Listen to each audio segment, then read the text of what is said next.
Business news now, and Yuka Arroyo joins me. A terror attack in Spain, but also political turmoil in Washington weighing on the stock markets. That's right. Asian shares are down this Friday, with Japan's Nikkei down more than 1%. As you can see, Asian stocks are down, except in Shanghai, and the downward trend follows a sharp fall on Wall Street on Thursday. The attack in Barcelona, but also increasing doubts over the US President Donald Trump's ability to push through his economic programs, weighed on the stock markets. Now, facing a backlash over his reaction to the Charlottesville violence, Donald Trump is now abandoning a plan to create an advisory council on infrastructure, according to sources. The decision comes after he disbanded 2 business panels amid an exodus of CEOs. The Infrastructure Council would have advised the president on his plan to spend as much as $1 trillion on upgrading roads, bridges, and other public works.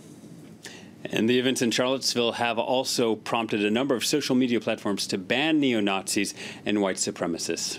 President Trump may be attempting to remain somewhat neutral, but many American tech companies are not. Google, Facebook and Instagram have blocked or closed accounts of several white nationalist groups. Airbnb banned users it believed to be neo-Nazis from booking in Charlottesville.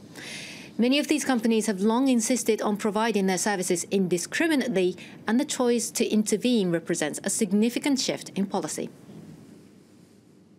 I celebrate the Internet's ability to enable many more voices to be heard. Included in those voices are some noxious ones. Now, government will protect even those noxious voices. That's what the First Amendment stands for. But companies don't have to. Companies can say this goes too far and we're not going to serve it. Some more of the day's business headlines now. Germany's Lufthansa will start formal talks to buy Air Berlin's assets this Friday, ahead of other prospective bidders. The country's second biggest airliner filed for bankruptcy earlier this week. The German government has granted a bridging loan of 150 million euros to keep Air Berlin flying through the summer holiday period. Shares of Chinese computer maker Lenovo dropped as much as 4% after the company reported the first quarterly loss in almost 2 years. Lenovo blames higher costs, supply shortages, and a decline in PC demand for the disappointing results. Its PC shipments dropped by 6% during this period, twice the industry average. The former head of Mexican oil firm Pemex has denied he was involved in channeling cash to President Peña Nieto's campaign. Emilio Loyosa said bank accounts where millions of dollars were allegedly deposited were not his. He earlier denied taking $10 million in bribes from a former executive at Odebrecht, the Brazilian construction giant at the heart of a sprawling corruption saga.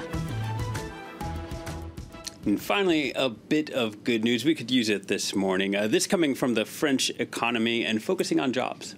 The unemployment rate has fallen to a 5-year low.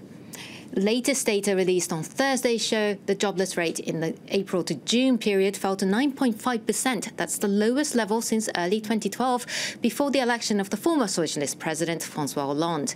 The news provides cheer for Emmanuel Macron, who is facing low popularity ratings at the moment. The president has made tackling unemployment a top priority. All right. Thank you, Yuka. Yuka Arroyo with a roundup of the business news.